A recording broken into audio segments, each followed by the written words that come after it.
Huwa ligani mpenzi mwana michezo, aswa mpenzi wa klabu ya Young Africa. Leo tupo na taarifa kubwa tatu. Taarifa ya kwanza ni ujio wa kiungo holding midfielder Diakate ambaye unamuona hapo kwenye picha. Lakini pia kuna taarifa ya Nasri Nabi. Hajaja kwa ajili ya Faisal Salum peke yake. Kuna mwingine yupo katika klabu ya Yanga, tutamzungumzia ni nani na ni mazungumzo gani ambayo wanaendelea nayo. Lakini taarifa nyingine ambayo imekuwa kubwa ni kuhusiana na Clement Mzinze. Tutajua kipi ambacho kinaendelea upande wa Clement Mzinze, Haridi Aucho na Dickson Job, lakini pia na Yao Kwasi Atoula. Hii taarifa itakuwa ni kwa pamoja, nitaelezea kwa ufupi. Kwa hiyo usisahau kusubscribe. Ninaanza kwa upande wa Nasri Nabi, afu nitafuata kwa Diakate. Nasri Nabi siku ya mechi ya Simba na Yanga siku ya jana ameonekana uwanjani akifuatilia mchezo wa ligi kuu kati ya Simba na Singida, mchezo ambao Simba amepelekwa mpeleso. Lakini kilichomleta Tanzania Nasri Nabi ni usajili.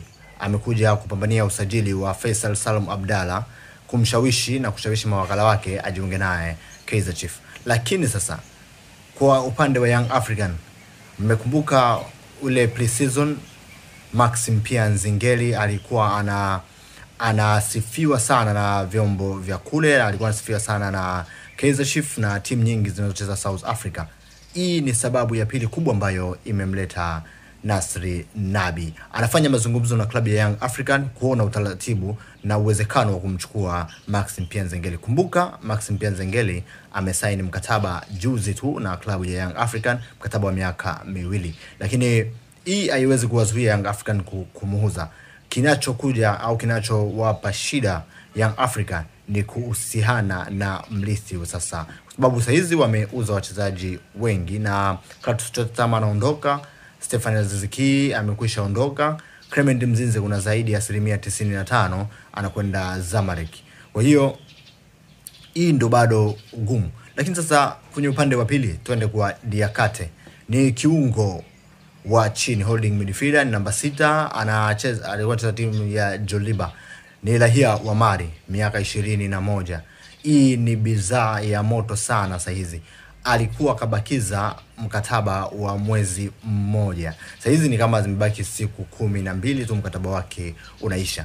Amekubaliana mazungumzo na klabu ya Young African, lakini kipengele kigumu alichowekea ni kama ambacho alikuwa amewekea Stefan Aziz Ki, kwamba kama itapatikana timu kubwa, hata kicheza msimu mmoja, lakini itapatikana timu kubwa kutoka labda Ulaya au kutoka Afrika, lakini ni timu kubwa zaidi ya Young African, basi itabidi wamruhusu aondoke. Lakini pia kutakuwa na mgawanyiko wa ile signing fee. Sasa hii bado ndo ilikuwa inawatatiza Young African, lakini mawakala wake, yani mawakala wa mchezaji, wana uhusiano mkubwa sana na viongozi wa Young Africa.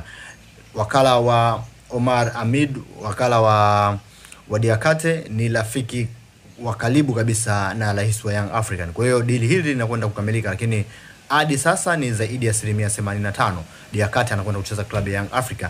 Na Diakate alikuwa hajakamilishiwa yale ambayo anayataka kwa sababu ya Haridi Aucho. Yeye anataka mikataba miaka 2, Young Africa anataka kumpa mkataba wa mwaka mmoja. Diakate anawaambia kwamba hata kama atakiperform vizuri kwa msimu mmoja, basi wamruhusu kuondoka. Young African hichi kipengele ndo anataka kukwepa, anataka at least iwe miaka 2, kwa sababu ndani ya mwaka mmoja Haridi Aucho ataondoka, lakini pia na Diakate anaweza kuondoka kama performance yake itakuwa kubwa, kwa sababu kuna mawakala wengi kutoka Sweden walikuwa wanaangalia uwezekano wake, lakini pia walihitaji wamuone kwenye michuano mikubwa kama ya CAF Champions League. Ndio maana anaona Young African ni chaguo pekee, kwa sababu Kaizer Chiefs wako ni Confederation Cup, wanamtaka Diakate. Mshahara ni sawa sawa ambao Young Africans wanataka wampe. Signing fee Young Africans ni ndogo kukompea na ile ambayo ipo kule kwa Kaizer Chiefs. Ila changamoto hapa ni kwamba michuano ya kimataifa ndio inatenganisha, kwa sababu wale mawakala kutoka Sweden na Ubelgiji wanataka kumuona akicheza kwenye mashindano makubwa hapa Afrika.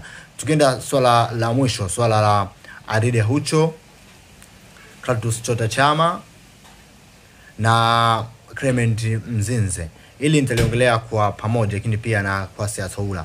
Clement Mzinze, yeye linachosubiriwa ni makubaliano ya mwisho kabisa kuona zile payment fees zitakuwa ile payment terms za usajili kati ya Zamalek na Young African. Lakini pia kuna timu nyingine ambazo zinakuja na wanazisikiliza, licha ya ofa ya Zamalek kuwa bado ni kubwa sana, ila kuna timu ambazo zina bonus nyingi kuzidi zile.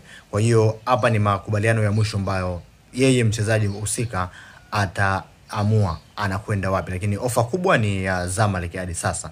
Kwa hiyo muda wote Clement Mzize anakwenda kuondoka. Maxim pia Nzengeli, kama nilivyosema mwanzo, bado ni mchezaji wa Young Africa, lakini kuna uwezekano akaondoka kama kutapatikana replacement kubwa, kwa sababu Nasri Nabi anamhitaji na amekuja kuwashawishi viongozi wa Young Africa kuona ni kwa namna gani wanaweza wakamuuzia.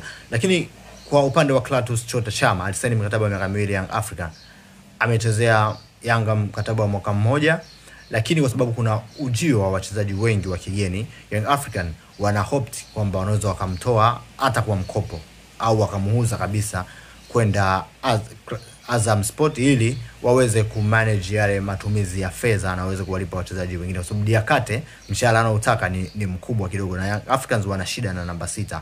Kwa hiyo ni lazima tu watamhitaji Diakate. Lakini kwa upande wa namba ya Aziz Ki, Mrithi tumeshamsema sana anakuja, lakini bado kuna documents za mwisho hazijasainiwa, ndio maana Young Africans hawajamtangaza, lakini pia dirisha kubwa halijatangazwa rasmi kuanza kutangaza wachezaji, ndio maana Young Africans wanasubiria waone ni namna gani. Pacome Zozo ataenda kubaki Young Africa.